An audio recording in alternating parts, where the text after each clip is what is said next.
기도하시겠습니다.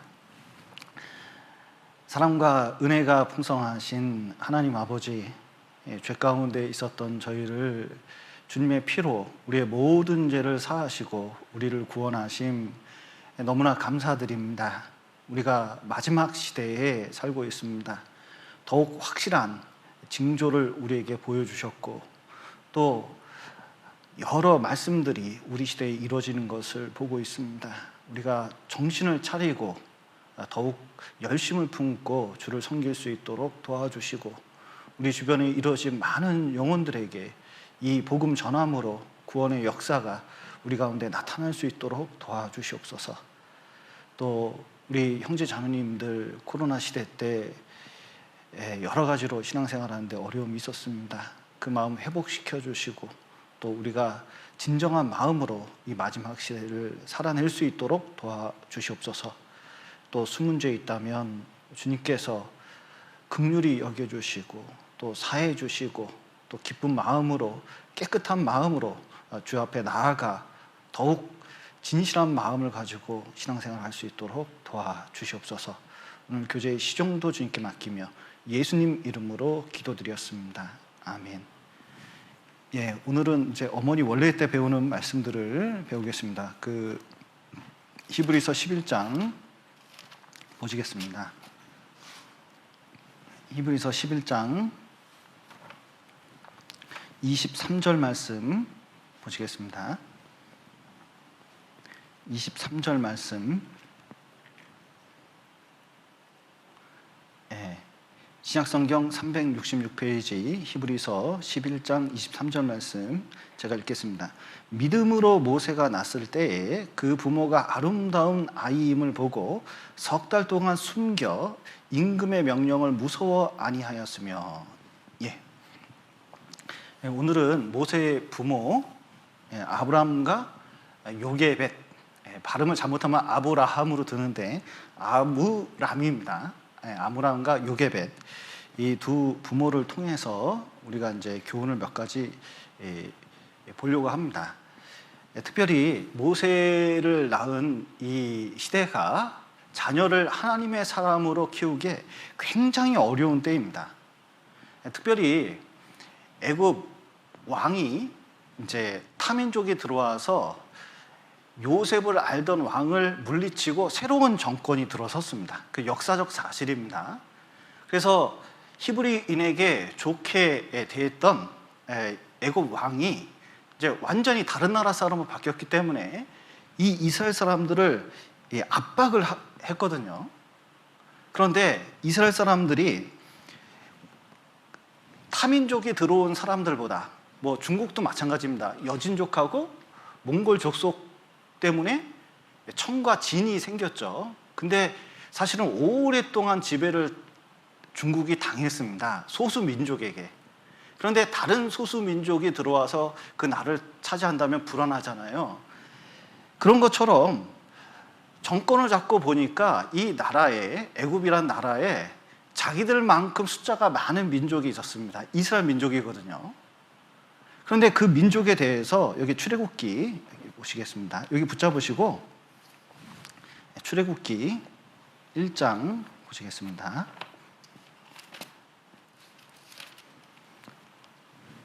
출애굽기 1장 8절부터 제가 읽겠습니다.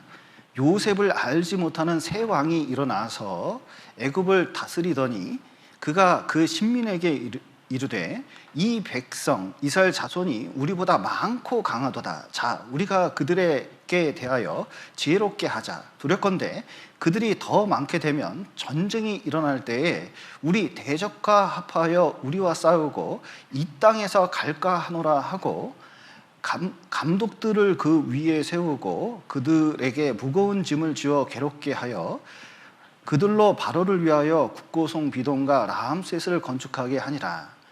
그러나 학대를 받을수록 더욱 번식하고 창성하니 애굽 사람이 이스라엘 자손을 인하여 근심하여. 지금 압박 정책을 하는데 더 힘들게 만드는 거예요. 그래서 국고송 비동과 라암셋, 지금도 고고학적으로 이곳이 발굴되는데 엄청난 규모고 한쪽은 벽돌, 그 흙으로 벽돌을 삼아서 비동 같은 경우는 도시를 건축을 했습니다. 그러니까 그 노동력이 많이 들어갔고, 라암셋은 벽돌을 사용해가지고 돌을 깎아서 궁전 같은 걸 지었기 때문에 그 돌이 지금도 아주 무수하게 발견돼요. 그러니까 엄청난 공사를 해서 이 이스라엘이 더 번식하지 못하도록 했어요. 근데 일을 많이 하면 많이 할수록 사람이 건강해집니까? 약해집니까? 엄청 건강해지죠. 그리고 하나님께서 축복하셔서 자손을 계속 낳게 했어요. 제가 옛날에 애굽시대 때 이스라엘 민족이 얼마나 인구 증가가 있었을까, 몇 명씩 낳았을까 한번 이제 계산을 해봤더니 한 가정당 한 세대에 4명씩 나면 지금 인구 증가율에 딱 맞더라고요. 그러니까 한 집에 몇 명은 낳았어요? 4명은 낳은 거예요. 그게 점점 많아집니다. 여러분, 이상하게 잘 사는 세상이 올수록 사람들은 자식을 안 낳으려고 그래요. 옛날에는 어려웠어도 자식을 많이 낳습니다. 그리고 그것을 다 감당해서 키워냈거든요. 그런데 애굽 사람들은 잘 살기 때문인지 모르지만 자식을 별로 안 낳는 거예요. 그래서 결국은 자기 계획대로 안 되니까 히브리인 산파들에게 명령을 내렸습니다. 야, 이제 남자아기 낳으면 죽여버려, 버려버려, 이렇게 이제 명령을 했습니다. 그런데 산파들이 하나님께 대한 믿음을 가지고 있었습니다. 그래서 살려냈어요. 그리고 나중에 왕에게 변명을 합니다. 도착하기 전에 낳는데 어떡합니까? 날 때 죽일 수 있는데 아니 도착하기 전에 낳는 걸 어떡하냐고. 그러니까 이 방법도 통하지 않으니까 이제 1장 22절 같이 명령을 내립니다.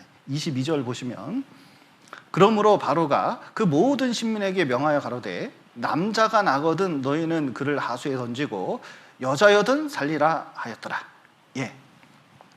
모든 이제 병사들에게, 관원들에게 명령을 내립니다. 히브리인들이 아이를 낳으면 남자면 다 나일강에 버리라는 거예요. 여자면 살리라고. 그래서 인구를 축소하려고 이런 방법을 쓴 겁니다. 남자가 힘을 더 쓰니까, 여자들은 그때 당시 힘을 많이 쓰기가 어려우니까 남자를 다 나일강에 던져서 죽이는 거예요. 그런데 아므람과 요게벳이 결혼을 했고 그리고 임신을 했습니다. 그러면 아기를 낳는데 여러분은 남자 아기가 낳았으면 좋겠습니까? 여자 아기가 낳았으면 좋겠습니까?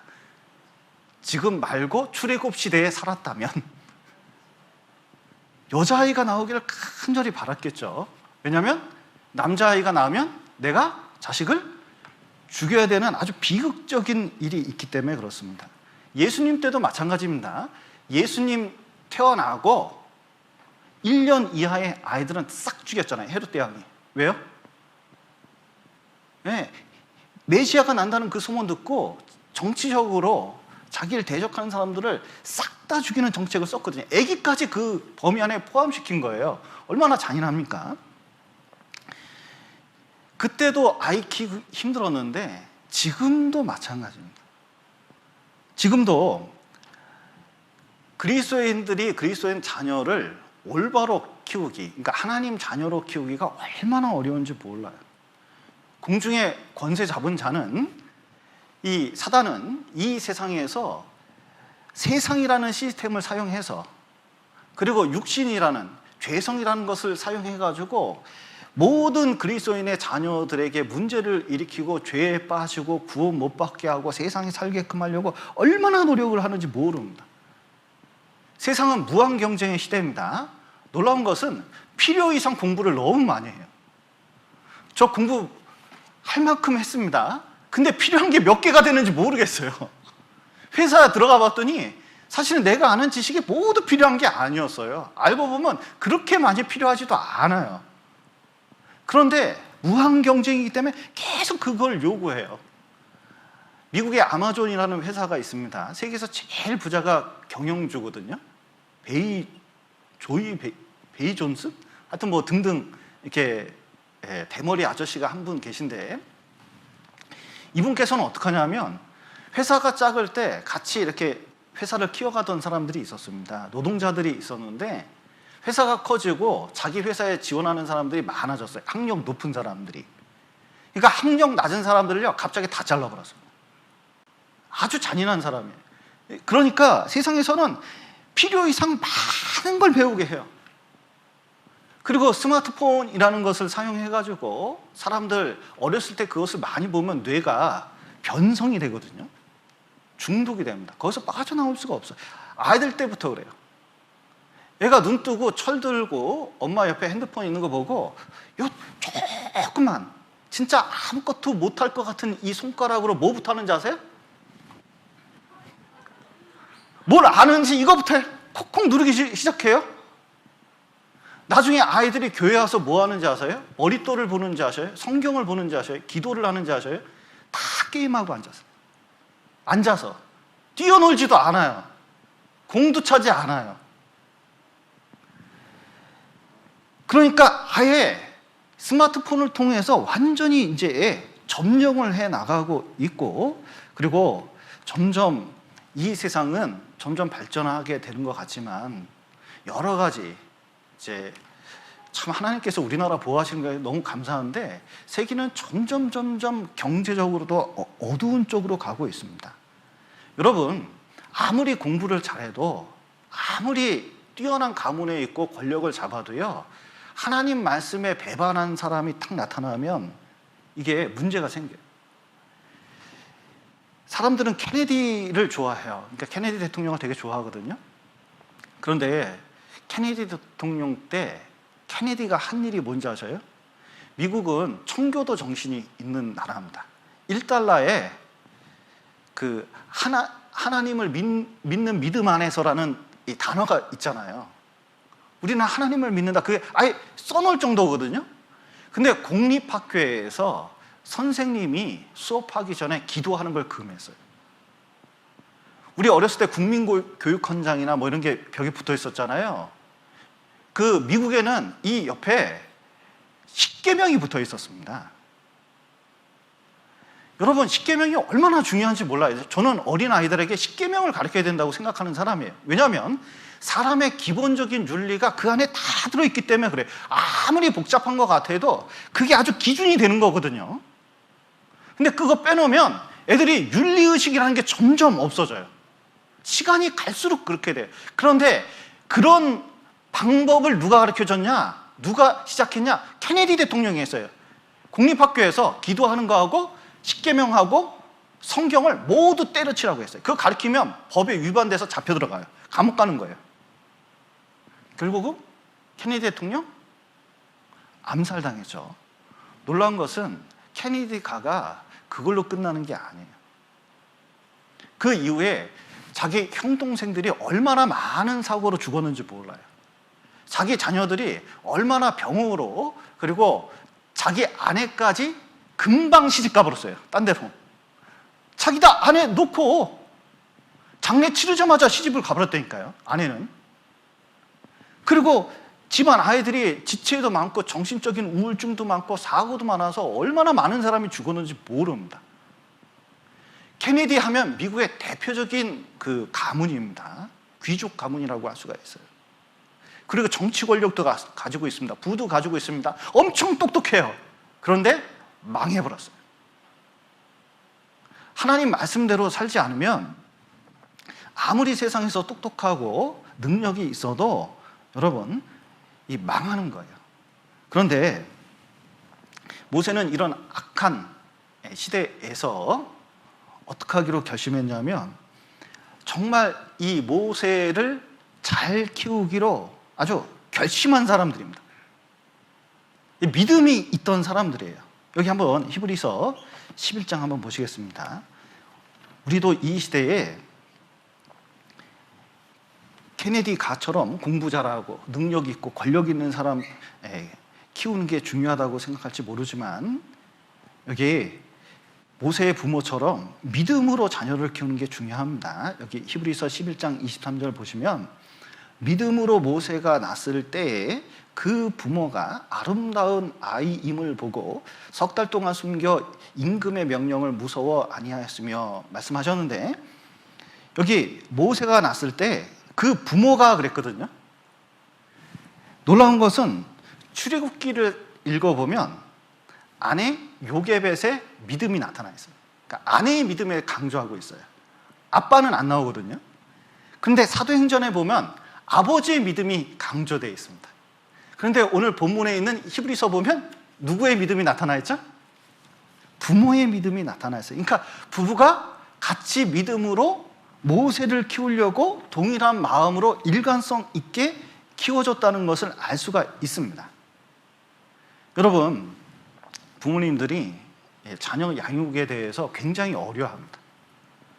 요즘은 자꾸 부모들이 얼마나 자녀 양육에 대해서 어려워하면 자녀 키우는 것을 자기 일하고 바꿔요. 일하고 바꿉니다. 그리고 자기는 일하고 돈 벌 테니까 자녀 양육을 할머니나 할아버지 위탁해서 키우는 경우가 많아요. 아니면 유치원에 맡겨서 키우는 경우가 많이 있습니다. 그리고 나중에 돈을 한참 벌고 아이가 커가지고 다시 키우려고 할 때 굉장히 당황하는 모습을 내가 종종 봤습니다. 왜냐면 차라리 돈 버는 게 낫지 아이 키우는 게 점점 어렵다는 거예요. 그러니까 부모님이 자녀 교육에 대해서 굉장히 힘들어하는 것을 많이 봐요. 특히 부모가 같이 경험이 없기 때문에 일관성을 가지고 공통된 분모로 자녀를 키우는 경우가 점점 드물어 가고 있습니다. 옛날에는 곧 죽어도 어머니가 키우면서 아버지하고 막 얘기하면서 자녀를 키워냈거든요. 요즘은 서로 바쁘기 때문에 만나서 얘기할 틈도 없어요. 자녀가 어떤지도 잘 몰라요. 그러다 보니까 아이들이 성장하면서 이 시대에 맞게 애들이 잡았어요. 애들은 탈 때 여기 죄인으로 태어납니까? 의인으로 태어납니까? 믿습니까?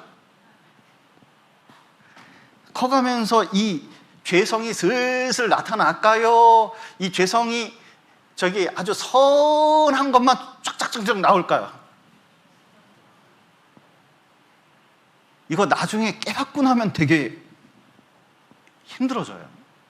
그런데 이 아이들이 시간이 가면 점점 아이들의 어리석은 게 얽혀 있기 때문에 자기 통제가 안 돼요. 감정도 잘 통제가 되는 아이들이 아닙니다.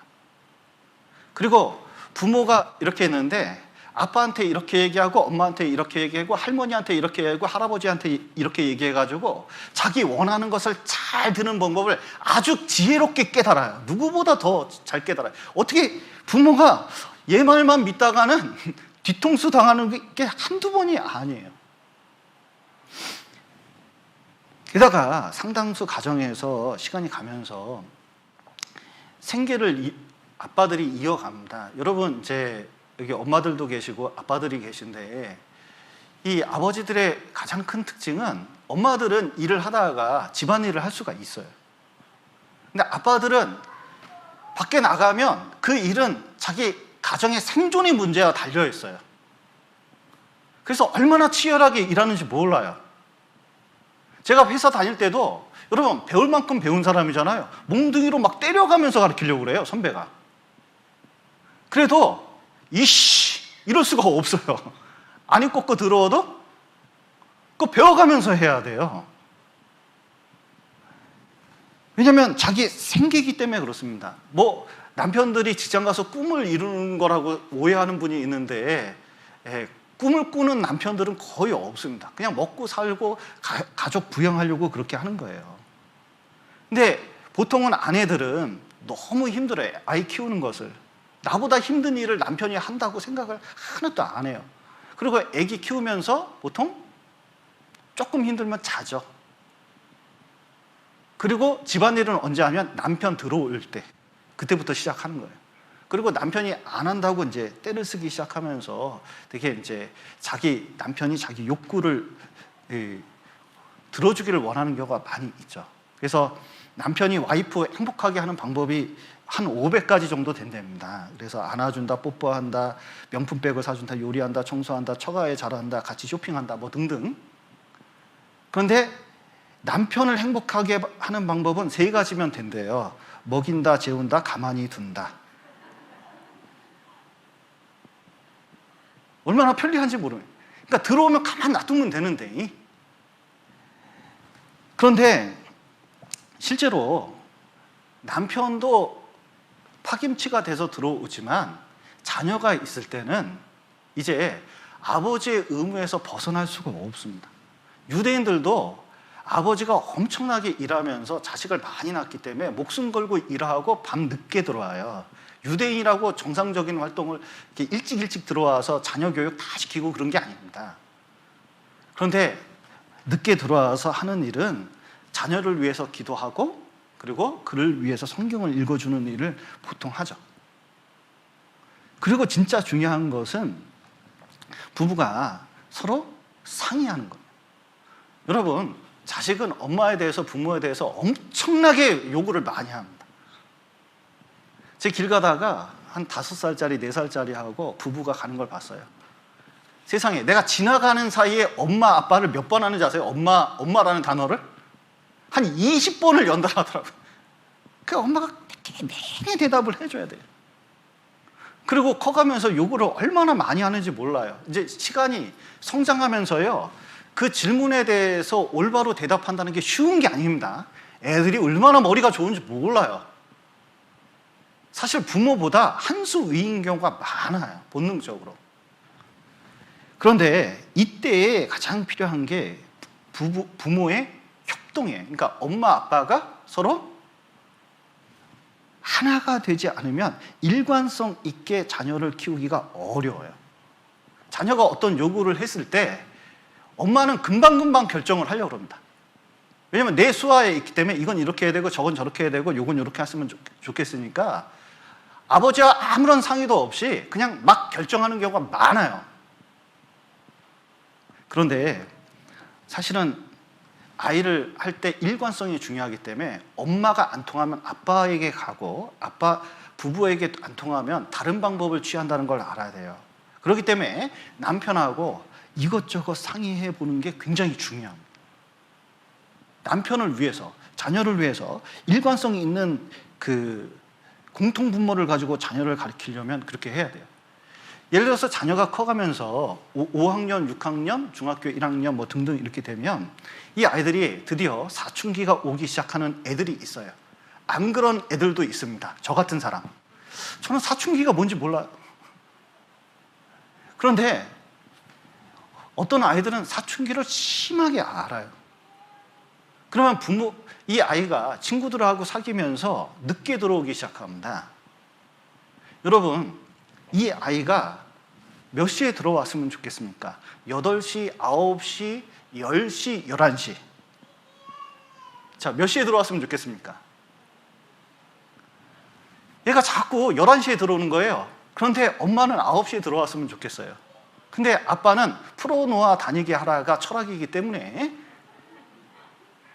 냅둬! 이렇게 하는 경우가 많아요. 그러면 일관성이 없기 때문에 아이는 더 머리를 쓰기 시작합니다. 그런데 부부가 일관성 있게 어느 시간을 딱 정하고 아이한테 명령을 하면 아이가 부모의 뜻에 따를 수밖에 없어요. 그런 게 아무것도 아닌 것 같지만 부부가 공소해서 어떤 규칙이 있고 그것은 굉장히 중요하다는 걸 알게 되는 거예요. 여러분, 교육을 너무 위임하지 마셔요. 아내가 다 알아서 하는 거지 그걸 뭘. 아내는 그래야 이게 내 찬스요. 집안의 주도권을 내가 잡는겨. 이렇게 해버리면요, 이게 서로 나중에 문제가 생기면 서로 비난하는 일이 생기고 서로 싸우는 일이 생기고 아이는 그것을 보고 더 혼란에 가중되는 경우가 많이 있습니다. 그러나 일관성을 가지면 어떤 일이 생기냐면 아이들이 부모가 일관성이 있기 때문에 내가 어떻게 하면 어떤 문제가 어떤 징벌이 있는지 알게 돼요. 그러면 자기가 수위 조절을 적당히 하기 때문에 어느 정도 도덕적인 선이 점점 만들어지기 시작하는 거예요. 근데 부부가 일관성이 없으면 상당히 아이가 자기 멋대로 할 가능성도 굉장히 있어요. 그래서 이 부모가 어떤 일을 할 때 협조해서 항상 어떤 기준을 세우는 것은 상의를 꼭 하고 대화를 하려고 그러고 어떻게 해서든 알려고 하는 게 되게 중요해요. 특히 저렇게 어렸을 때, 특히 고등학교 들어가기 전까지는 얼마나 많은 대화가 필요한지 모릅니다. 많은 분들이 어리기 때문에 아무것도 아니라고 생각하지만 사실은 초장부터, 특히 어렸을 때부터 부모가 일관성을 가지려고 하는 건 너무 중요해요. 왜냐하면 4세 미만의 습관을 제대로 들이면 나중에 시간을 몇 년을 투자해도 안 드는 습관이 그때 생길 수가 있어요. 근데 그 습관을 들이는 가장 중요한 방법은 서로 일관성 있게 협조해서 자녀를 키우는 일입니다. 근데 이제 문제는 구원받은 부모님들이 일관성이 없다는 거예요. 왜냐하면 자기 감정이 잘 통제가 안 돼요. 특히 집안일이 있을 때는 분노에 차 있는 경우가 많이 있고, 그리고 막말을 하는 경우가 많이 있고, 그리고 자기 가치관을 드러내고 남편의 가치관 그리고 아내의 가치관을 무시하는 경우가 너무나 많기 때문에 그렇습니다. 놀라운 것은 부모가 자기 권리를 학원에 맡기는 경우도 너무 많아요. 그 돈으로 학원에 맡겨서 학원에서 잘 키울 거라고 오해하는 경우도 많이 있습니다. 그러나 하나님께서 자녀 교육을 학원에 맡긴 경우는 없어요. 그 책임은 1차적으로 부모에게 있는데, 자, 부모가 자녀를 볼 때 어떻게 봐야 되는지 먼저 여기서 말씀하고 계십니다. 여기 히브리서 11장 23절 보시죠. 믿음으로 모세를 낳았을 때 그 부모가 아름다운 아이임을 보고 석 달 동안 숨겨 임금의 명령을 무서워 아니하였으며 말씀하셨는데, 부모가 자녀를 볼 때 아름다운 아이라고 봤다는 거예요. 여러분, 그 부모가 봤을 때 이 당시 모세의 부모가 남자아이 모세가 탁 난 걸 봤을 때 아름답게 봤을 가능성이 클까요? 문제덩어리라고 볼 가능성이 클까요? 음의 아들이네. 어쩌냐 이거 바로 죽여야 되냐 말아야 되냐, 이게 아름답게 볼 가능성이 거의 없어요. 여러분, 옛날에도 지금도 사실은 자녀를 볼 때 그렇게 보는 경우가 많이 있습니다. 이 플라톤은 자식을 낳을 때 남자이면 가난해도 기르고 여자이면 부자라도 죽여도 된다, 이렇게 돼 있어요. 그리고 로마 사람들은 아이를 일정 수준에 크기 전에는 노예처럼 생각했습니다. 심지어 죽일 수도 있었어요. 아버지가 심지어 편지를 써가지고 딸이면 기름통에 넣어서 죽이라고 명령을 내릴 수도 있었어요. 로마 시대 그랬습니다. 그리고 일본에서는, 어떤 지방에서는 아이가 셋을 낳는데 그 이상 나면은 목 졸라 죽일 수도 있었어요. 법적으로 아무 문제가 되지 않았습니다. 우리나라에서는 어땠을까요? 유교 문화에서는 어떠죠? 매일 남자아이만 낳으려고 그래요. 그 여자아이 낳으면 어떡하죠? 시어머니가 안 좋아해요. 집안에서 안 좋아해요. 그러니까 딸하고 아들하고 얼마나 재산을, 보통 성경에서도 장남은 2를 주고 나머지는 1을 주잖아요. 이제 다른 자식에 비해서 2배를 줄 수는 있습니다. 그러니까 그러나 어느 정도 분배가 가능한 거잖아요. 근데 우리나라에서는 장남한테 몽땅 다 몰아주기 하는 분도 얼마나 많은지 몰라요.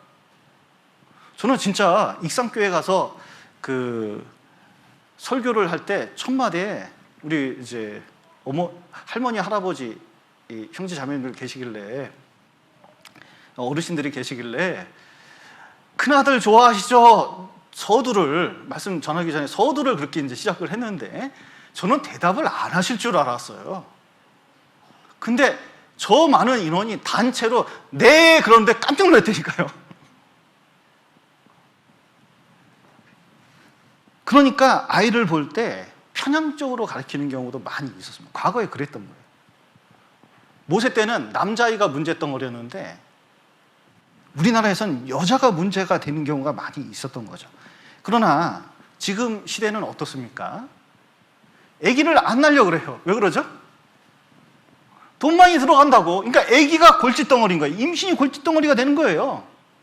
이렇게 잘 사는 세상에 와서도 본인이 희생하기 싫으니까 이제 아이를 볼 때 하나님의 시각으로 보는 게 아니라 세상적인 시각으로 보니까 아이가 아름다울 수가 없습니다. 아이가 귀한 자녀라고 생각하는 것은 믿음이 아니면 거의 불가능한 것 같아요. 여기 이제 여기 아름답게 본다 그럴 때 여러분 자기 자식 예쁩니까? 안 예쁩니까? 이쁘죠? 그런데 여기서 예쁘다는 것은 이걸 말하고 있는 겁니다. 여기 사도행전 잠깐 보시겠죠? 사도행전 7장 20절입니다.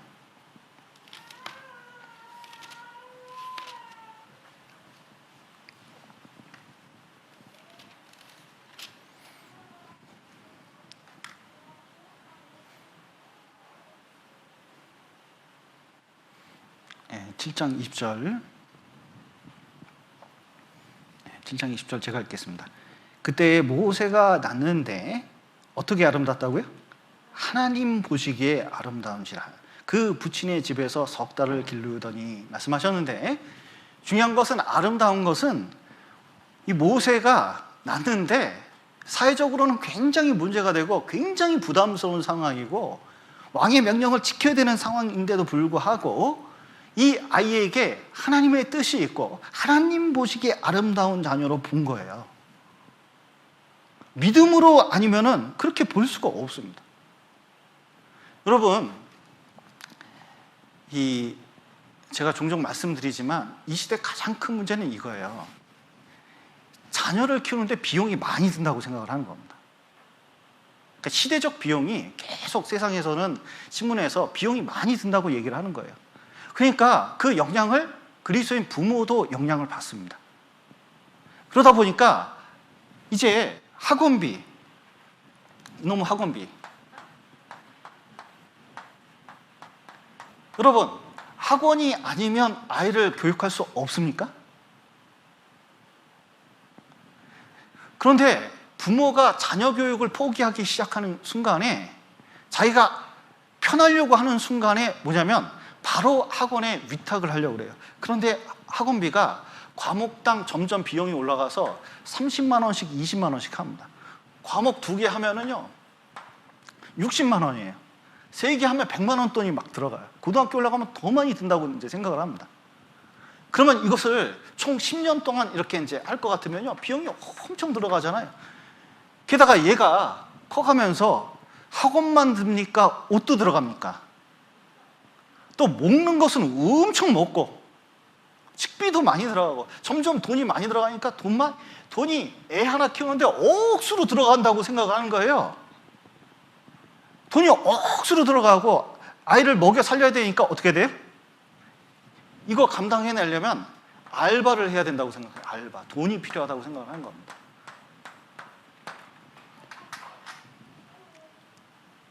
그러니까 아이 키우는데 항상 문제예요.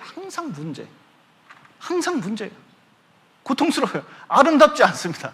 아름답게 키울 수가 없어요. 믿음으로 키운다는 게 굉장히 어렵다고, 현실적으로 불가능한 얘기를 교회에서 한다고 생각하는 사람도 있어요. 여러분, 그렇지 않습니다. 공부할 애는 학원에 안 가도 공부해요. 저처럼. 죄송합니다. 네.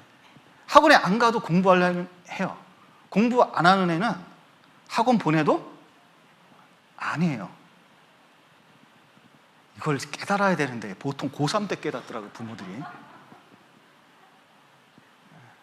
이걸 깨달아야 되는데. 여러분, 그러다 보니까 신앙으로 아이를 키우는, 그러니까 신앙으로, 믿음으로 자녀를 키우라고 성경에서는 계속 말씀하시고 그것이 중요하다고 말씀하는데, 이 문제에 있어서는요 이렇게 생각을 하는 거예요. 그러나 학원이 필요 없다, 알바가 필요 없다 얘기하는 게 아닙니다. 진정한 것은 믿음으로 자녀를 키우려고 해야 돼요. 그리고 믿음으로 자녀를 아름답게 생각을 해야 됩니다. 그리고 정말 하나님 앞에서 내가 믿음으로 키우는 것이 무엇인지 진짜 올바르게 생각해 볼 필요가 있어요. 특히 젊은 얼마일수록 진짜 이 시대에 얼마나 많은 요구가 있는지 몰라요. 우리 부모님 세대에서는 진짜 못 살았습니다. 6.25 끝나고 경제발전 이루고 하는데 진짜 요즘 유행인 달고나, 뭐 구슬치기 이런 거 가지고 놀았어요. 레고가 어디 있습니까? 장난감이 어디 있어요? 로봇 장난감 하나 있으면요, 그거는 뭐 대단한 거예요. 딱지만 잔뜩, 종이 딱지만 이렇게 잔뜩 가지고 있는 적도 있잖아요. 근데 놀라운 것은 그때 부모가 지금 부모보다 더 좋은 부모 역할을 한다는 거예요. 여러분, 자녀에게 물질적으로 내가 힘들게 살았으니까 얘한테 장난감도 사주고 좋은 것도 해주고 TV도 많이 보여주고 스마트폰도 많이 주고 물질적으로 많이 채워주면 얘가 만족을 할까요? 이걸로 만족되는 게 아니에요. 왜 그럴까요? 인간은 영적인 존재입니다. 정신적인 존재예요. 물질적인 것보다 더 중요한 것들이 있어요. 이런 노력에 반만 투자해서 정말 그 아이 마음에 하나님 주신 믿음, 그리고 이 세상 살아가는 믿음을 가르쳐 준다면 그건 좋은 부모입니다. 이 시대는 하나님이 가장 좋은 교사가 학원에 있는 게 아니라 가정에 있다고 말해요. 가장 좋은 학교, 최고의 학교는 이 가정이고, 그리고 내 아이의 가장 훌륭한 교사는 부모라고 성경은 말씀하고 계시거든요. 다른 누구도 그 역할을 할 수가 없다는 거예요. 왜냐하면 믿음 때문에 그래요. 그리고 올바로 애정을 갖고 그 아이에게 진심으로 중요한 걸 가르쳐 주는 것은 선생님이 잘 못합니다. 그것은 다 부모의 영향력 아래 있는 거예요. 그렇기 때문에 우리가 이 아이를 바라볼 때 어떻게 바라봐야 되냐면, 하나님 보시기에 아름다운지라 그랬는데 진짜 성경에서 해답을 찾고 성경에서 아이를 기르는 방법을 진짜 더 희생적으로 실천하려고 노력할 필요가 있어요. 세상적인 방법은 안 가르쳐줘도 그렇게 하려고 그럽니다. 그런데 믿음으로 가르치는 방법은 내가 진짜 뼈저리게 얘기하고, 그리고 매년 얘기해도요, 그리스도인 엄마들이 깨닫는 게 너무 어렵고 나중에 다 망가지고 후에야 그제서 달려오는 경우가 있는데 후 조치는 너무 늦은 경우가 많다는 거예요. 그래서 성경에서는 이제 잘 보셔요. 학원 때문에 알바하고 돈 벌고 점점점 그러다 보면 점점 가정이 해체되어 있는데, 해체된 가정에서 자녀를 키운다는 것은 굉장히 어려운 일이에요. 아이한테 그것을 주는 것은 교육이 아니라 잘못된 사례를 주는 거고, 그래서 이 시대에 이혼하는 가정이 그렇게 많은 거예요. 여러분, 자녀는 하나님 보시기에 진짜 중요합니다. 여기 시편 한번 보시죠.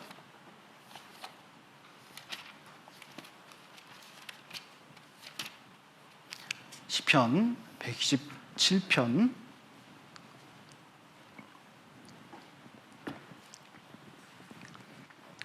1절부터 제가 읽겠습니다. 여호와께서 집을 세우지 아니하시면 세우는 자의 수고가 헛되며, 여호와께서 성을 지키지 아니하시면 파수꾼의 경성함이 허사로다. 너희가 일찍이 일어나고 늦게 누우며 수고의 떡을 먹음이 헛되도다. 그러므로 여호와께서 그 사랑하시는 자에게는 잠을 주신도다. 자식은 여호와의 주신 기업이요 태의 열매는 그의 상급이로다. 이 보시면 이제 지금은, 옛날에는 부모님들이 교육을 많이 못 받았잖아요. 시대적 상황이 그렇습니다. 근데 지금은 부모님들이 교육을 저희 세대만 하더라도 웬만큼 하면은 고등학교, 대학교는 나왔어요. 그러니까 교육을 받은 거예요. 그런데 공부 꽤나 한 사람들의 말이 뭐냐면, 애 키우면서 내가 애 낳으려고 공부한 지 아냐? 내가 애나 키우려고 이대 나온 줄 알아? 나 이대 나온 여자야. 뭐 이런 경우가 있는데, 여러분, 이대 나와도 엄마는 엄마입니다. 아이 하나 키우는 게 박사 100개 따는 것보다 나은 거예요. 특히 여기선 자식은 여호와의 주신 뭐라고요? 기업입니다. 삼성과 롯데가 현대가 보셔요. 자식이 문제가 생기니까 자식끼리 다투고 문제 생기고 죽고 그러잖아요. 그러면 아무리 기업이 커도 그 부모에게는 보통 고민거리가 아니에요. 정주영 씨 돌아가실 때 이렇게 보면 돈이 그렇게 많은 사람이 자식 문제 때문에 거의 치매가 오는 상황에서도 불편하게 돌아가셨습니다. 여러분, 자식 문제 생기면 기업에 문제가 생기는 것보다 훨씬 큰 문제라는 거예요. 그러니까 자식을 잘 키우면 웬만한 기업, 내가 돈 버는 것보다 훨씬 가치 있다는 것을 성경이 말씀하고 계셔요. 왜냐? 자식은 누가 주셨어요?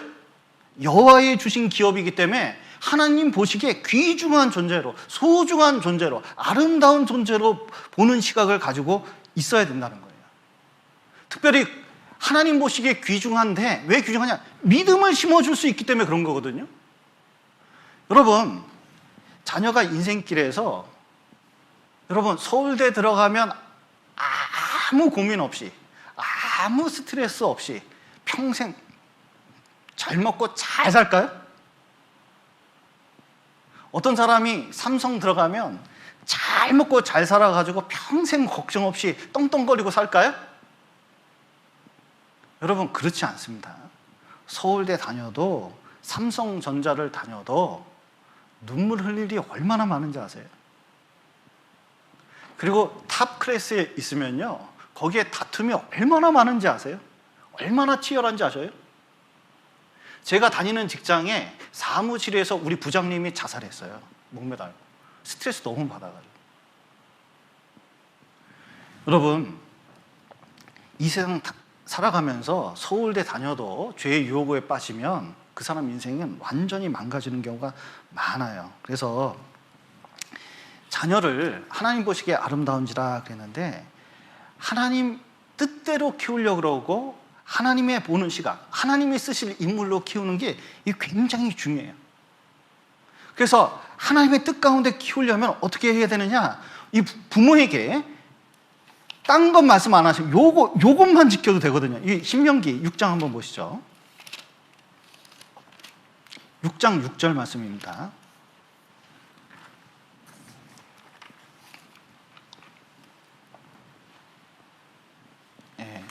우리 부모들에게 하신 말씀입니다. 6장 6절. 오늘날 내가 내게 명하는 이 말씀을 너는 마음에 새기고 내 자녀에게 부지런히 가르치며 집에 앉았을 때에든지 길에 행할 때에든지 누웠을 때에든지 일어날 때에든지 이 말씀을 강론할 것이며, 너는 또 그것을 내 손목에 메어 기호를 삼으며 내 미간에 붙여 표를 삼고 또 내 집 문설주와 바깥 문에 기록할지니라. 이것은 구원받은 부모들에게, 하나님 믿는 부모들에게 진짜 간곡하게 하나님께서 명령하신 겁니다. 여러분, 자녀에게, 아기가 태어나서 제일 먼저 보는 사람이 누구죠? 부모입니다. 제일 먼저 인간관계 맺는 사람이 누구죠? 부모입니다. 그리고 자녀가 제일 잘못되면 제일 먼저 1차적으로 책임지는 사람이 누굽니까? 부모입니다. 자녀가 잘 됐을 때 가장 기뻐해 줄 사람도 또 누굽니까? 부모예요. 그러니까 부모에게 가장 영향을 받고 또 자녀의 문제가 부모에게 얼마나 큰 영향을 주는지 몰라요. 그렇기 때문에 이제 이 귀중한 자녀를 어떤 일보다 우선순위에 놓고 자녀를 하나님 말씀대로 하나님 보시기에 아름답게 키워갈 의무가 구원받은 사람에게 있어요. 다른 사람에게 명령한 거 아닙니다. 하나님은 학원에 맡기라고 그렇게 말씀하신 게 아니에요. 여러분, 세상 나름대로 그냥 자유롭게 아이를 키운 사람이 있습니다. 흉악범이던 막스 적스는 후손이 1226명이 됐는데 200명이 교도소 갔고 190명이 창기가 됐고 100명은 술주정꾼이 됐대요. 그런데 국가에서 이 사람들을 관리하기 위해서 매년 들어가는 돈이 엄청나답니다. 그런데 조나단 에드워드 에드워드는 자녀가 729명이었는데 300명이 목사가 되고 65명이 교수가 되고 13명이 대학교 총장이었고 60명이 저술가고 3명은 국회의원이고 1명은 부대통령이 됐대요. 이 사람들은 사회에 얼마나 큰 영향을 끼쳤습니까? 그런데 이런 큰 영향을 끼치는 건 다름이 아니에요. 부모라는 겁니다. 그래서 디모데에게 가장 큰 영향을 주는 것은 외조모와 엄마 유닉이었죠. 여러분, 발명한 에디슨이 있었습니다. 에디슨은 진짜 어렸을 때 선생님이 포기했잖아요. 선생님이 그랬습니다. 얘는 안 되겠다고. 딴 학교 가든지 좀 저급반에 가든지 얘같이 멍청한 애는 키울 수가 없다고. 그랬더니 엄마가 얘를 보더니 정말 하나님께서 얘를 주셨고 얘가 너는 다른 건 몰라도 너만의 독특한 특성이 있다고 얘기를 해줬어요. 칭찬을 해줬습니다. 그런데 나중에 에디슨이 뭐라 그랬냐면 나의 모든 정신적인 압박은 어머니에게 풀 수 있었습니다. 그래서 오늘의 내가 있게 되었습니다. 이렇게 얘기했습니다. 에디슨이 부족하고 힘들 때 누구 의지했습니까? 어머니에 찾아갔는데 어머니 앞에서 그게 모두 해결되니까 그 부족한 사람이 세상을 이겨나가고 세상에서 큰일 하는데 얼마나 도움이 되는지 몰라요. 어거스틴이라는 탕자가 있었습니다. 모니카라는 어머니가 얼마나 오랫동안 기도를 했는지 이 사람이 성자가 됐어요. 어머니의 기도가 그렇게 만든 겁니다.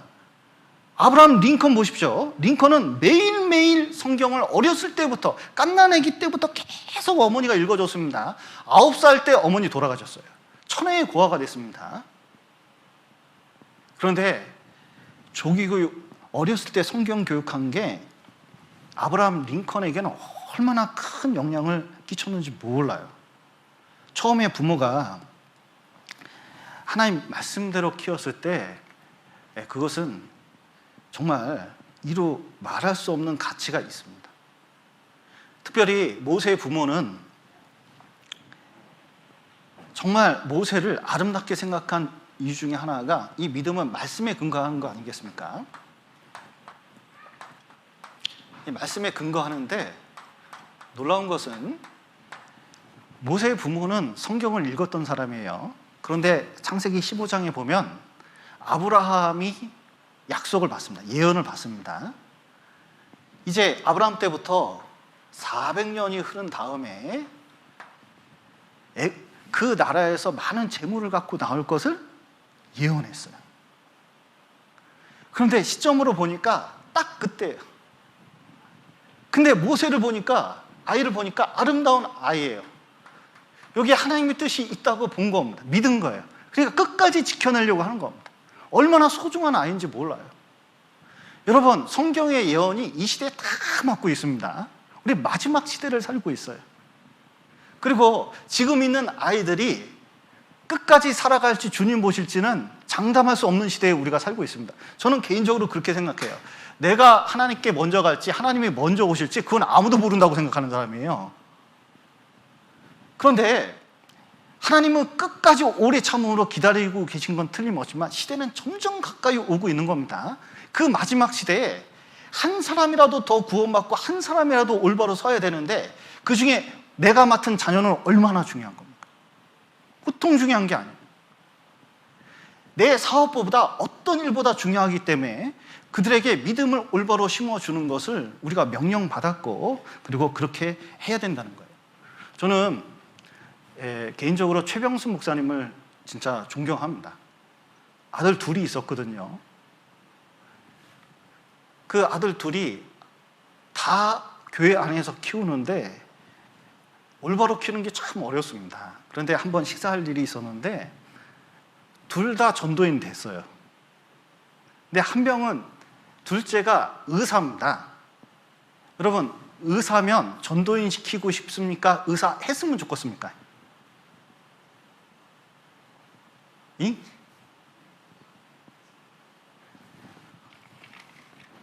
의사인데, 야, 이제 의사 됐으니까 요것이 돈을 벌어서 좀 이제 전도인 노후에 이제 은퇴할 때도 점점 가까우니까 좀 도움이 되겠지 했는데 전도인 돼버렸네?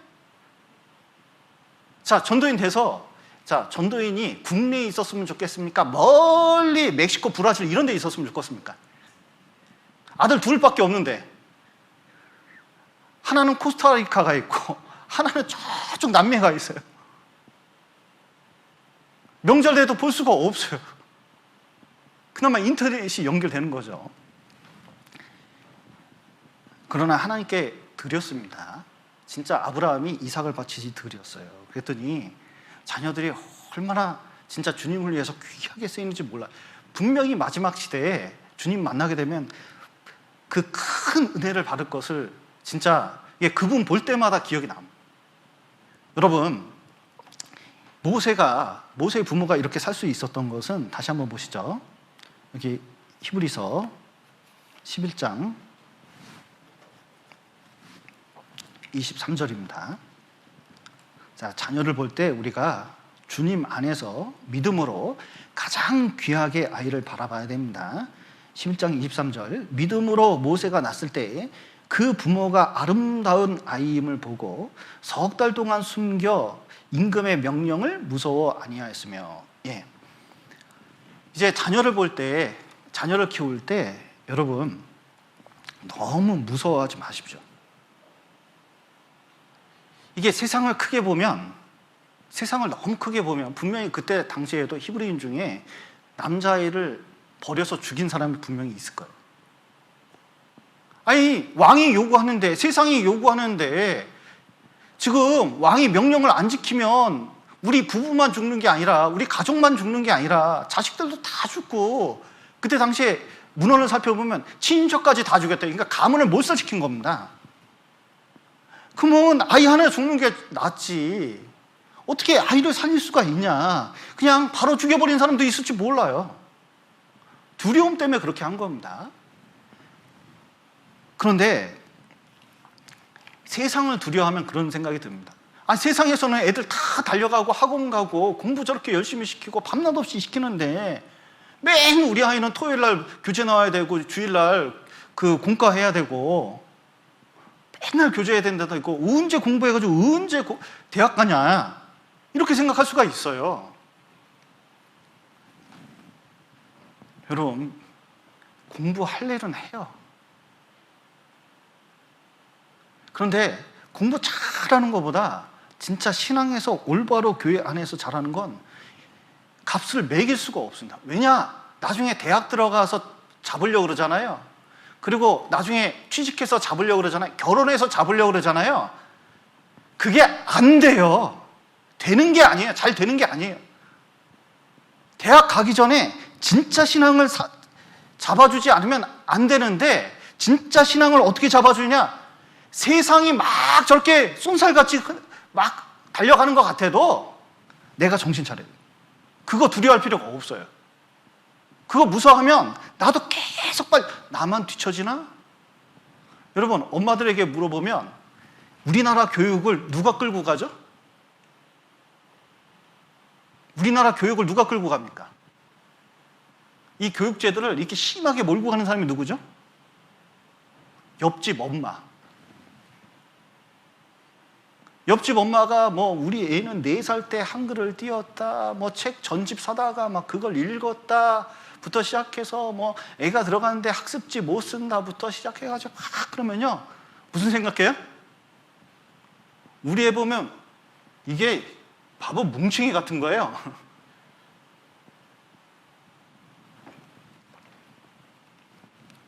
그렇지 않습니다. 아이들이 성장 속도가 있고 그에 맞춰서 교육하는 게 좋은 거지 빠르다고 좋은 게 하나도 아니에요. 근데 그 속도 때문에 내가 너무 무서워하는 거예요. 어차피 교육과정은 정해져 있어요. 빨리 간다고 그거 다 하는 게 아니에요. 너무 빨리 가면요, 그 중요한 시기에 저 믿음을 놓친다니까요. 그러면 평생 하나님이 있는 거예요. 아무리 좋은 대학 가고 아무리 유명해져도 그 사람 지옥 갈 사람 만드는 경우도 얼마나 허다한지 몰라요. 여러분, 제가 대전에 있는 그 한국과학기술원에 입학해가지고 딱 들어갔을 때 놀랍게도 제 학년에 구원받은 사람이 4사람 있었어요. 지금 대전에 있는 이무일 목사하고 저하고 저희 이제 구원을 받고 그 나머지 2명 있었는데 교제에 안 나왔어요. 그래서 찾아갔습니다. 그런데요, 기숙사 그냥 갑자기 찾아갔는데 기숙사가 아니요, 완전히 담배 소굴에 그 어둠에 세상 처참한 모습이 그 안에 다 있었어요. 이게 구원받은 가정에서 나온 가정이지 진짜 상상도 못했어요, 제가. 그럼 엄청 똑똑하잖아요. 그럼 잘 돼야 되잖아요. 지금도 살고 있기 때문에 구체적으로 얘기는 할 수가 없어요. 그게 좋은 게 아닙니다. 그래서 우리는 세상 가운데서 세상 교육 방법을 너무 두려워할 필요가 없어요. 다니엘이 그랬습니다.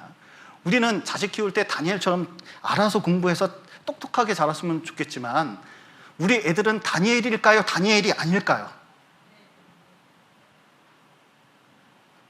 다니엘에게 배운 건 머리 똑똑한 걸 배웠으면 좋겠습니까? 신앙을 배웠으면 좋겠습니까? 솔직히 얘기해 보셔요. 신앙을 배우는 게 나아요.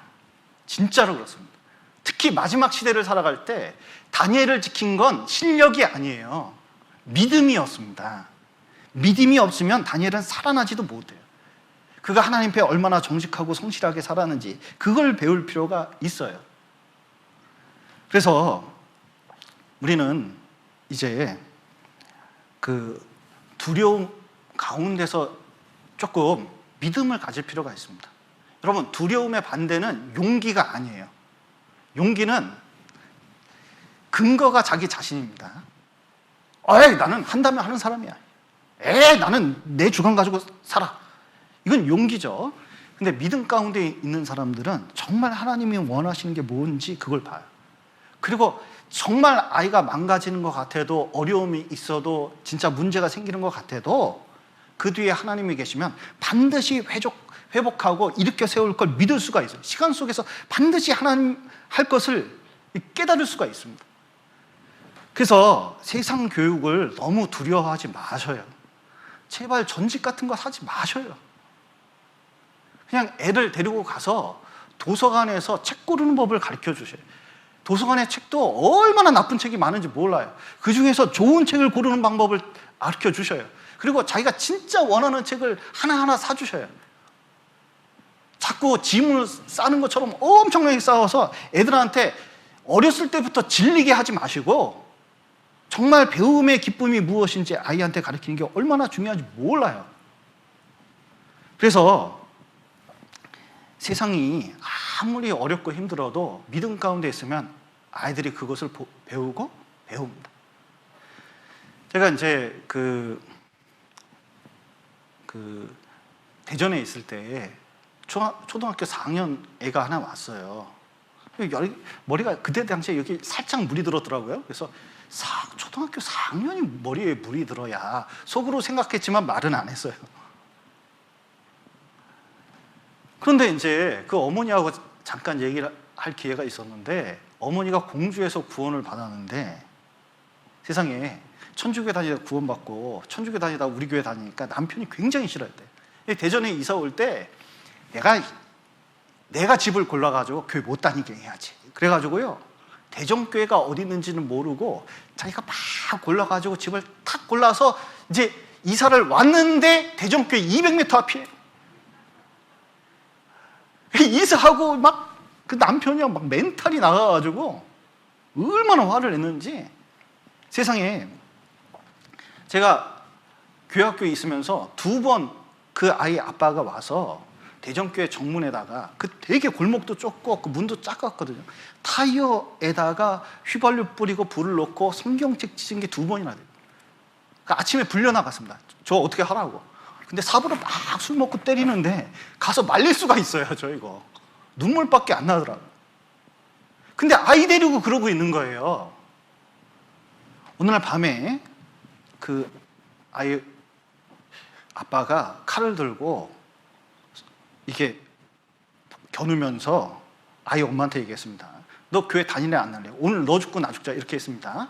그랬더니 엄마가 죽이려면 죽이라고, 내가 하나님 뜻 가운데서 살고 왔다고 이렇게 했거든요. 아이는 벌벌벌 떨었어요. 근데 칼을 탁 놓으면서 독한 년 그러더라고요. 근데 그 가운데서 믿음으로 진짜 열심히 다녔거든요. 그랬더니 남편이 IMF 와가지고 직장 신직하면서 다시 공주로 이사 갔어요. 교회가 어디 있는지 아니까 진짜 먼 데다 잡았어요. 근데 자매님은 믿음이 좋아지니까 더 열심히 다녔습니다. 그런데 아내가 그렇게 열심히 다니니까 자기 할 일이 없잖아요. 직장도 실직했고. 집에서 이것들이 뭐 때문에 미쳤지? 그러면서 비디오 넣기 시작해가지고 일주일치를 3일 만에 2번 보고 구원을 받으셨어요, 이분이. 제가 공주교회 설교 갔더니 인사하더라고요. 근데 분명히 대전교회 한번 왔었거든요. 그때는 사자처럼 진짜 무서웠는데 세상에 공주교회에서 딱 봤을 때 이런 순한 양이 없어요. 근데 놀라운 것은 아이가 엄마의 믿음을 봤어요. 두려움 없이 사는 걸 봤어요.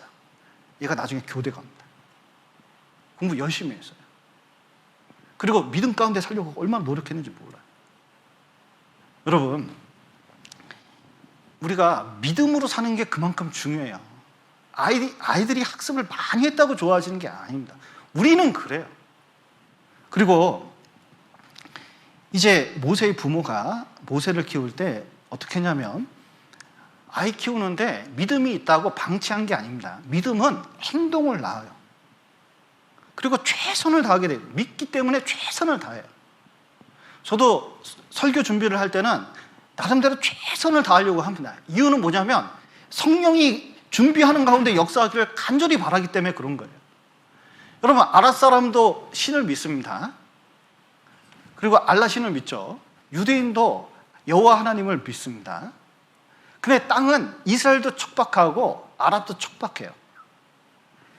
그런데 이스라엘 사람들은 그 이스라엘 땅을 완전히 변모시켰습니다. 왜 그런지 아세요? 아랍인들은 인샬라예요. 그냥 하나님이 알아서 한다는 거예요. 그리고 자기는 아무것도 안 해요. 근데 유대인은 어떻게 합니까? 하나님이 내게 기회를 주셨기 때문에 내가 개척하라고 했다고 생각을 하는 거예요. 최선을 다합니다. 그러니까 모세의 부모도 어떻게 하냐면 이 아이가 낳는데 이제 키우는데 최선을 다한 거예요. 3개월 동안 꼭꼭 숨겼어요. 소리도 안 나게.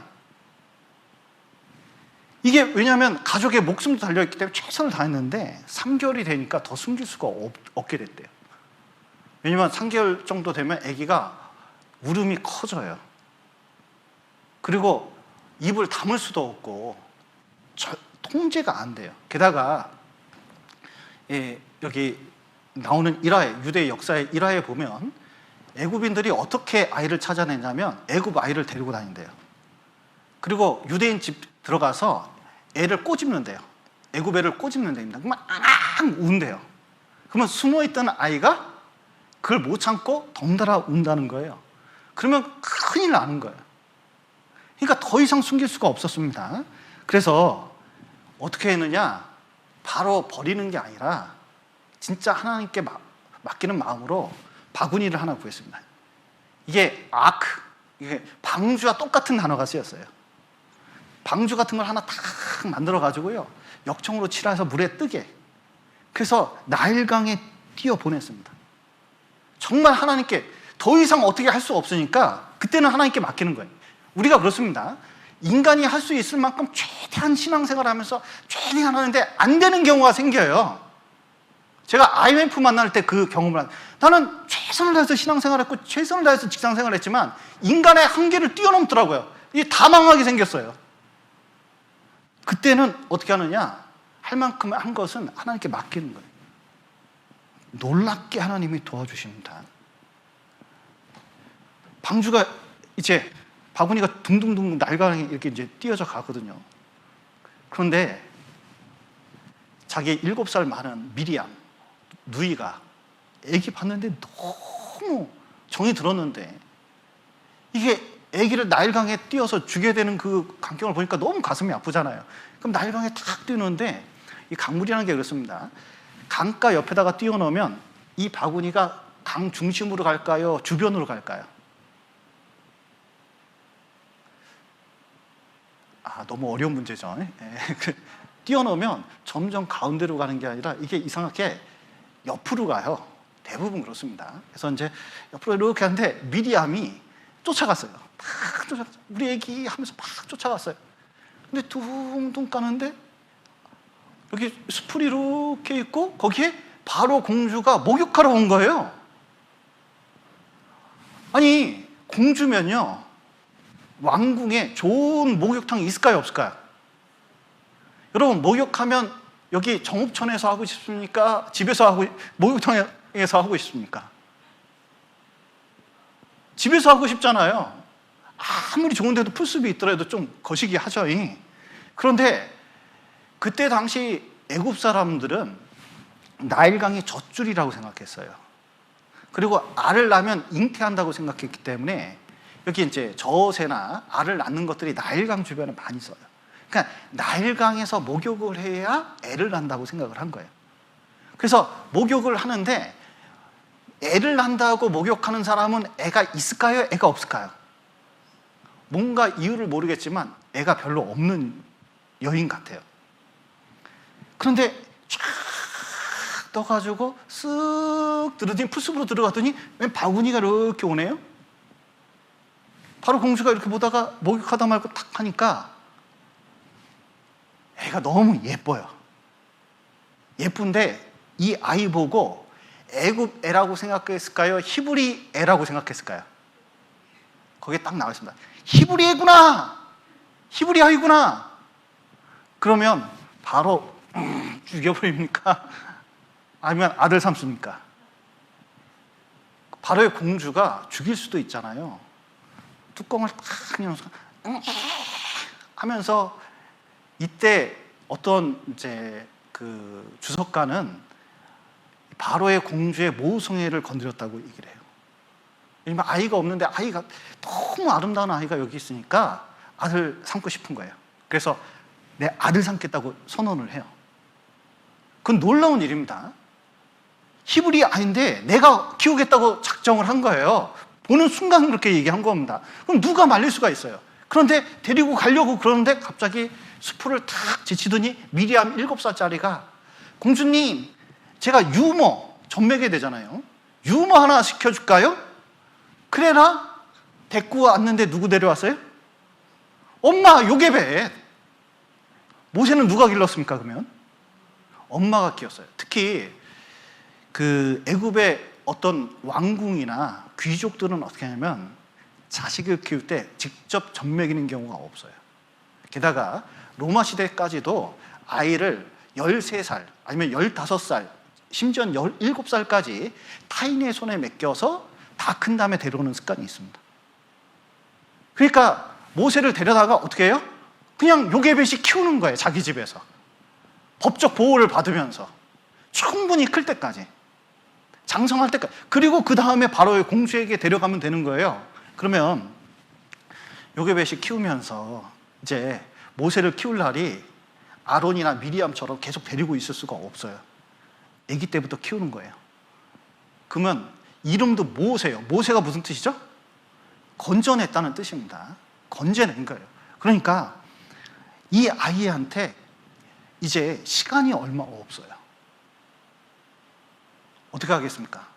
계속 하나님이 널 구했다. 하나님이 널 구했다. 그래서 모세다. 그리고 하나님이 너를 사랑한다. 네가 바로의 공주의 아들이 된 것이 이때를 위함이 아니냐. 아브라함이 그 너에게 해준 말씀, 400년 후에 우리를 건지겠다는 그 얘기, 그것을 계속 주입을 한 거예요. 그리고 어느 정도 길르은 다음에 이제 왕궁에 들어갔습니다. 애굽의 모든 학술을 다 배웠다고 모세가 그랬어요. 자 보세요. 모세가 어렸을 때 배운 게 어머니한테서 배운 거하고 애굽에서 모든 유명한 사람들하고 배운 거하고 어느 게 더 낫겠습니까? 놀라운 것은 애굽의 모든 학술이 대단한 사람들한테 배웠지만 요게벳이 해준 그런 이야기를 이길 수가 없다는 거예요. 여러분, 어렸을 때 배운 신앙이 세상 모든 교육보다 낫다는 걸 아셔야 돼요. 에릭 사우어라는 그 세계 구속의 여명이라는 책이 있어요. 굉장히 유명한 책입니다. 우리 전도인 됐을 때 홍정일 목사님께서 추천한 책 중에 하나예요. 읽어봤더니 되게 어려워요.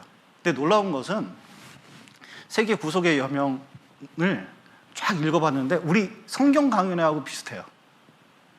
야, 1차 대전, 2차 대전 사이에 책을 썼는데 어떻게 독일 사람이 우리 성경 강연회하고 이렇게 비슷하게 썼을까? 깜짝 놀랐습니다.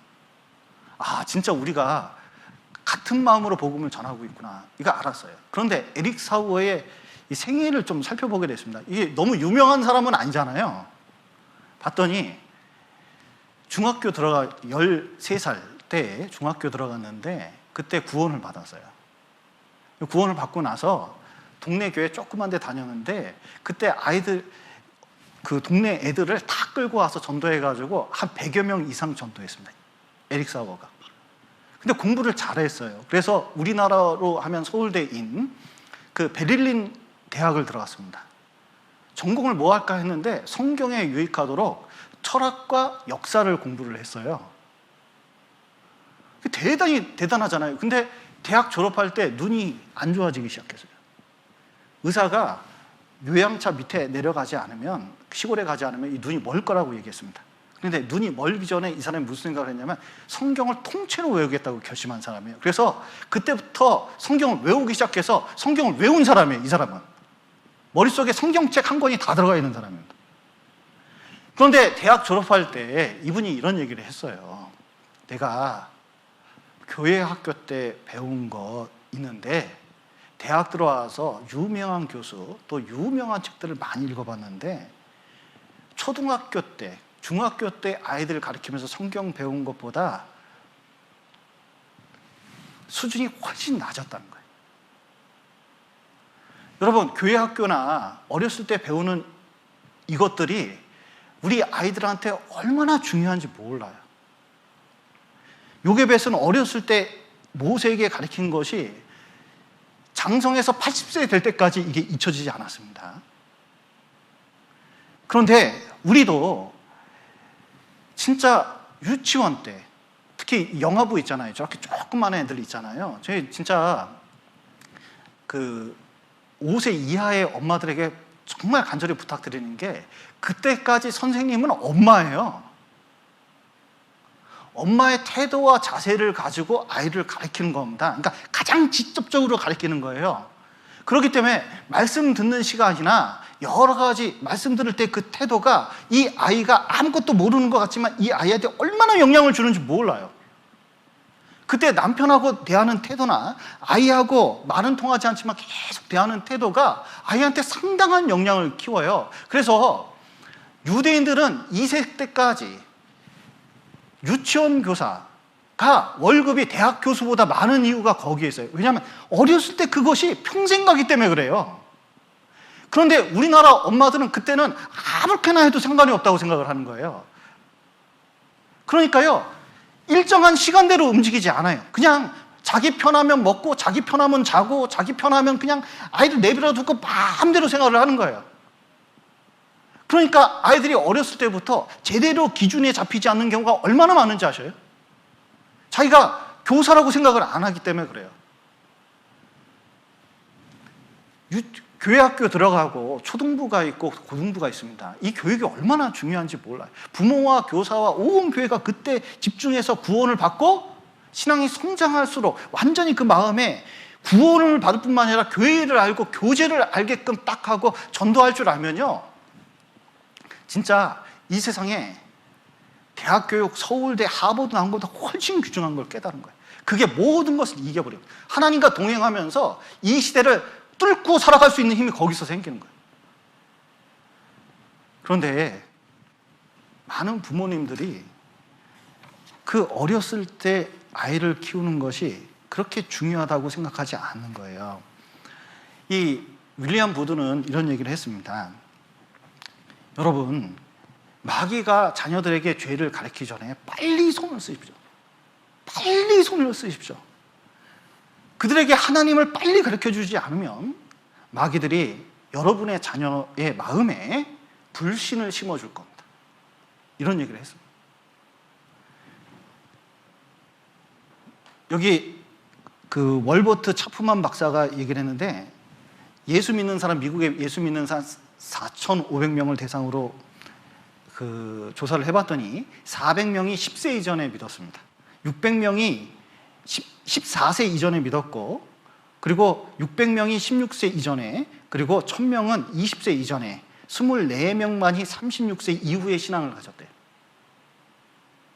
그러니까 빠르면 빠를수록 올바로 신앙을 잡는데 얼마나 중요한지 모릅니다. 그래서 세상 교육은 얼마나 많은지, 학원 교육에, 학습지에, 학교 교육에. 그런데 우리 주일 학교는 얼마나 해요? 일주일에 한두 번밖에 안 해요. 그것도 아까워하면 안 돼요. 진짜 이것은 믿음의 문제입니다. 부모가 어떤 믿음을 가지고 뭐냐면 아이들을 접근하느냐, 이것이 굉장히 중요해요. 그래서 여러분, 한 살이라도 어렸을 때 구원을 확실히 받게 돼요. 제 교회 학교에도 너무 부탁을 하는 것 중에 하나가, 이제 코로나가 점점 끝나가니까 할 수만 있으면 머릿돌이나 찬빛보다 전도 집회가 중요합니다. 어른들은 1년 되면 5번은 듣거든요. 최소한 4번은 듣습니다. 대전도 집회가 이만큼 있잖아요. 아이들은 진짜 그 하계 수양회나 겨울에 전도 집회일 때 한 번 듣는데요, 아이들에게 이게 반복 학습이 안 돼요. 제가 보기에는 아이들도 최소 1년에 대전도 집회 할 때 어떻게 해서는 아이들도 말씀 듣게 해야 돼요. 구원받게 해야 돼요. 그래야 애들이 지속적으로 들으면서 확실히 구원받아요. 여러분, 애들이 우리가 쉽게 구원받았으니까 아이들도 쉽게 구원받을 거라고 생각하는데 생각보다 그렇지 않습니다. 아이들은 생각보다 얽혀있는 게 굉장히 많아요. 그러니까 끊임없이 듣도록 해야 돼요. 그리고 지들끼리 토론하도록 해야 돼요. 그리고 그들끼리 교제해서 그게 마음에 완전히 심기도록 하는데 시간이 걸린다는 걸 부모들이 인정을 해야 됩니다. 그래서 그렇게 하고, 그리고 이제 중학교 좀 넘어서는 자기들끼리 좀 교제가 될 수 있도록 교제를 가르쳐줘야 돼요. 봉사의 형제님들이 축구한다고 이렇게 말씀을 하시더라고요. 정말 감사해요. 그거 해야 됩니다. 그런데 더불어 할 것은 우리 교회 학교 친구들 있잖아요. 초등학생부터 시작해서 뭐 이렇게 그 청년들까지 할 수만 있으면 교회에서요, 탁구를 치던 족구를 하던 축구를 하던 간에 끼워져 가지고 같이 교제가 되게끔 하는 게 좋아요. 애들은 가라 이러면 안 됩니다. 근데 교제가 되기 시작하잖아요. 애들도 알아요. 점점 성장해요. 이게 삶교육을 시키는 게 얼마나 중요한지 몰라요. 그리고 부모님들이 그 이제 공부 문제를 이제 많이 거론하거든요. 공부는 어릴수록 부모가 가르치는 게 좋습니다. 이 부모가 어릴수록 한글부터 시작해가지고요, 수학 이런 것은 그나마 내가 그때 가르칠 수 있어요. 그나마 그때 내가 가르칠 수 있다니까요. 중요한 건 뭐냐면 인내심을 갖는 게 중요해요. 여러분, 부부끼리 운전 가르칠 수 있습니까? 없습니까?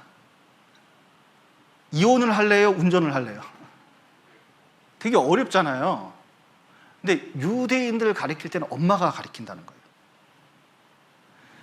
근데 엄마들이요, 가르치는 걸 너무 어려워하고 스스로 공부를 안 하려고 그래요. 그러니까 애들을 이게 가르치는 방법 자체를 모르니까 자꾸 학원에 맡기려고 그러거든요.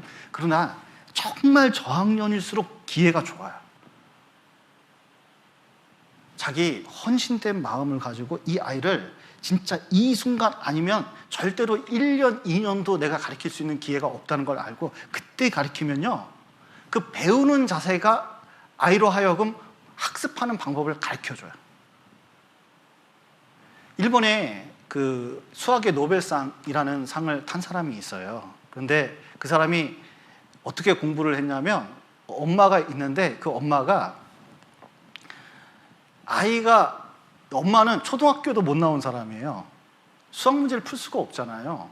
근데 아이가 물어보면 동네에서 가장 공부한 사람 찾아가서 끝내는 물어봐서 알아봐 줘가지고 아이한테 가르쳤어요. 그랬더니 정말 지식을 찾는 게 얼마나 귀중한지 아이가 아니까 그 귀중한 마음 가지고 얼마나 그 공부를 열심히 했는지 몰라요. 여러분, 아이에게 교육 자체가 중요하다는 것을 같이 하면서 알 수 있는 거예요.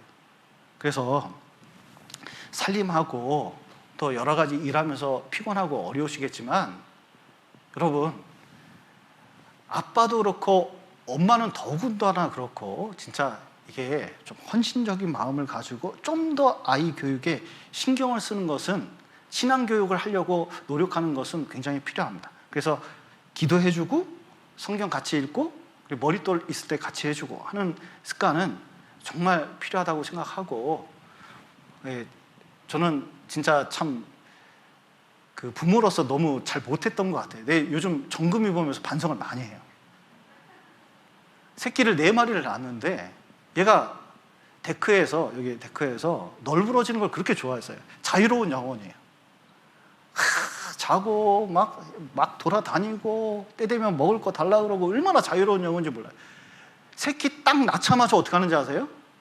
세상에 고양이 젖을 나도 한번 먹여보랬더니 고양이들이요 반항을 해요. 절대로 주려고 잘 안 먹어요. 엄마 거 먹으려고 그래요.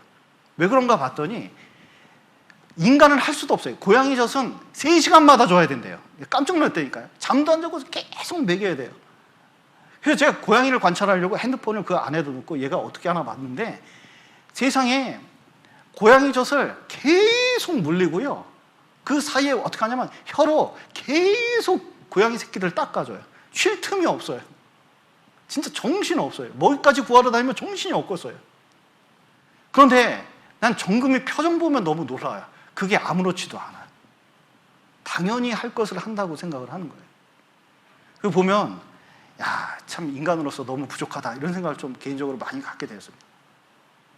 여러분, 자녀를 위해서 정말 우리가 말씀을 주고 기도를 해주고 그리고 하나님의 우리에게 주신 그 믿음을 자녀들의 마음에 꼭 심어주는 게 필요하겠습니다. 그래서 모세 부모가 어려운 환경 속에 모세를 길러냈던 것처럼 이 마지막 시대에 우리도 자녀들을 믿음의 자녀로 올바로 키워냈으면 좋겠습니다. 기도하시겠습니다. 사랑과 은혜가 풍성하신 하나님 아버지, 죄 가운데 있었던 저희를 주님의 피로 구원하시고 또 몸된 교회 안에 두신 감사드립니다. 또 코로나 속에서 우리 자녀들이 또 이 마지막 시대에 자라가고 있습니다. 세상은 수많은 죄와 또 수많은 시스템으로 우리 애들을 끌어가고 있습니다. 우리가 더욱 정신을 차리고 믿음을 가지고 주님의 말씀을 가르쳐서 주님의 자녀로 올바로 키울 수 있도록 도와주시옵소서. 오늘 교제 허락하신 감사드리며 예수님 이름으로 기도드렸습니다. 아멘.